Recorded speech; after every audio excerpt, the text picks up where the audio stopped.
यही जग्गा हो यो अगाडिको होइन यो उसको जग्गा त राम्रो रहेछ त यही जग्गाहरू हो बित्ने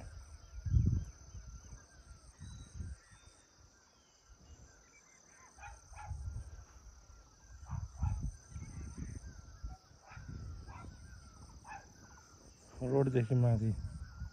सर्लक्क आयो त्यो ढुङ्गा तलको ढुङ्गासँग भएको ठाउँसम्म क्या